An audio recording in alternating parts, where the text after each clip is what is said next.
नमस्कार, मैं सुबोध कुमार। आप देख रहे हैं खबर नेशनल टाइम्स। उपस्थित हुआ हूं एक बड़ी खबर के साथ। जी हां, खबर को स्टार्ट करने से पहले यदि आपने चैनल को सब्सक्राइब नहीं किया है तो जरूर सब्सक्राइब करें। सब्सक्राइब करने के साथ ही बेल आइकन जरूर दबाएं, जिससे कि आपके पास खबरों की नोटिफिकेशन आती रहे। सबसे बड़ी खबर है जनपद बुलंदशहर से रेखा रानी को लेकर। आपको बता दें कि जनपद बुलंदशहर में जन जागरण अभियान के तहत एक बड़ा कार्यक्रम किया गया और इसमें रेखा रानी जो कि एमएलसी प्रत्याशी हैं, तो लगातार वो जनपद बुलंदशहर की सभी विधानसभाओं में जाकर पार्टी का जनाधार बढ़ाती हैं, पार्टी की विचारधारा का विस्तार करती हैं और बहुजन समाज पार्टी का विस्तार करती हैं, पार्टी की विचारधारा को जन जन तक पहुंचाती हैं। वहीं आपको बता दें कि ये जो झलक देख रहे हैं आप, एक प्रोग्राम की झलक है जिसमें वो श्रद्धांजलि अर्पित कर रही हैं रेखा रानी जी, और लगातार उनके तमाम वीडियो सोशल मीडिया पर जमकर वायरल होते हैं। लगातार वो जन जन तक पहुंचती हैं, लोगों तक पहुंचती हैं, बहुजन समाज की विचारधारा को लोगों तक पहुंचाती हैं। तो सबसे पहले देख लेते हैं उनकी इन वीडियो की झलक, किस तरह से वो अलग अलग विधानसभाओं में गई हैं और लगातार उन्होंने कार्यक्रम किए हैं। तो सभी वीडियो की झलक एक एक करके देखते हैं। तो आइए देखिए उनके ये वीडियो। वो भी आए और बाबा साहब के चरणों में श्रद्धासुमन अर्पित करें।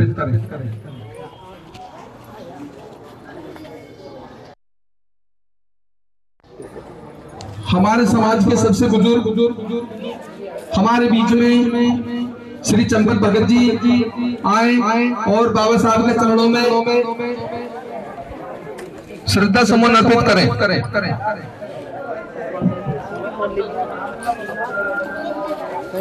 शाम तक ही होगी।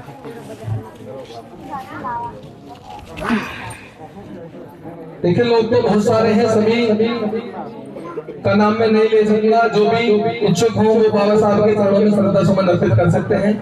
जो भी हमारी मातृशक्ति है वो चाहे वो भी कर सकती हैं।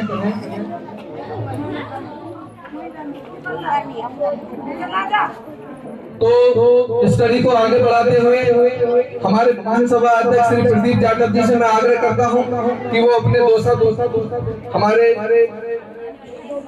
पार्टी के बारे में रखेंगे। सभी को क्रांतिकारी जय भीम, नमो बुद्धाय। साथियों, आप देखते आ रहे होंगे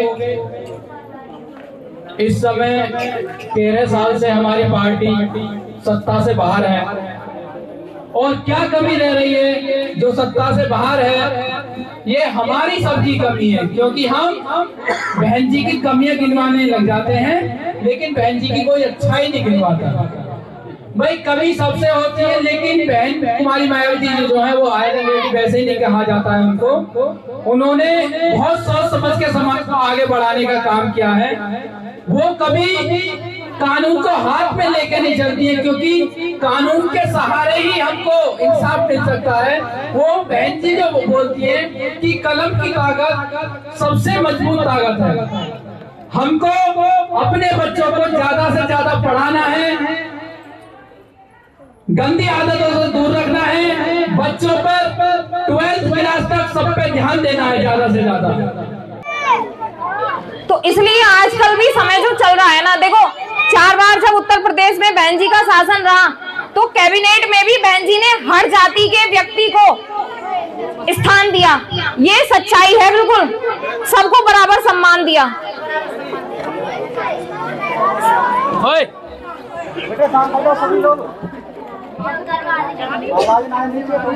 अब चाहे महिलाओं की सुरक्षा की बात हो, चाहे शिक्षित बच्चों की जो स्कूल जाने वाली लड़कियां हैं उनको स्कॉलरशिप देने की बात हो, जितने भी युवाओं को खाली बैकलॉग के पड़े पद थे उनको भरने की बात हो, अच्छी स्वास्थ्य सेवाओं की बात हो, जिनके सर पे छत नहीं है उनको घर देने की बात हो, तो इन सारी चीजों में बहन जी ने वो काम किए जो सुनहरे अक्षरों में इतिहास में दर्ज हैं।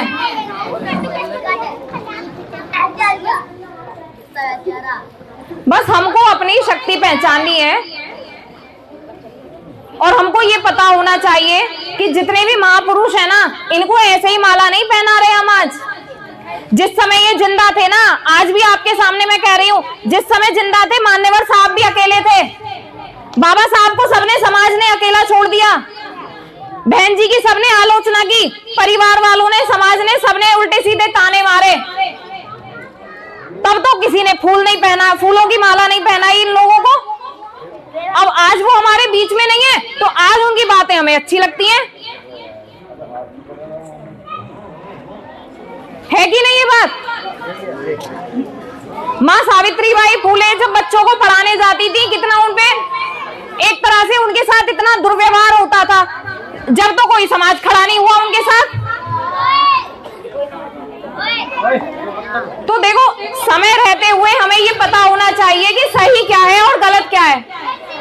अभी आप भैया जाट समुदाय से आते हैं ना, देखो ये भैया जो है जाट समुदाय से आते हैं, ओबीसी,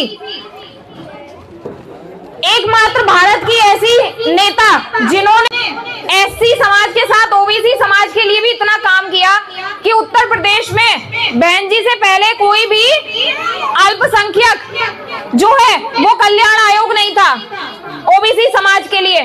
वो स्पेशल इन लोगों के लिए बनाया गया कि उस समुदाय को अलग से उनकी समस्याओं का निवारण हो।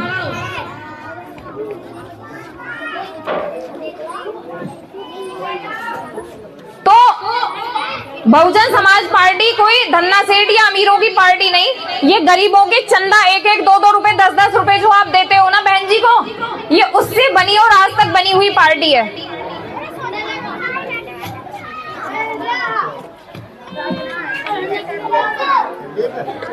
तो अपनी वोट बैंक की ताकत जब हम पहचान जाएंगे, जब हर घर में शिक्षा की ज्योत जल जाएगी, जहाँ के बच्चे ये जान पाएंगे कि समाज में हमारी स्थिति क्या है, तो फिर वो दिन दूर नहीं है जो सत्ता की मास्टर चाबी है ना, वो आपको मिलेगी और आप शासक बनेंगे इस देश के। क्योंकि मान्यवर साहब का भी सपना था ना, इस 85% आबादी को देश का हुक्मरान बनाने का, तो वो सपना पूरा जो है वो एक जना तो कर नहीं सकता। अब हम एक व्यक्ति पे आरोप लगाते हैं कि पूरे देश की जिम्मेदारी उनकी है, किसी भी चीज के लिए वही दोषी है व्यक्ति, तो वो दोषी नहीं है। एक नागरिक होने के नाते, एक कार्यकर्ता होने के नाते हम कितना कर रहे हैं अपने समाज के लिए, हम पहले अपना आकलन करें जब किसी पे दोष लगाएं।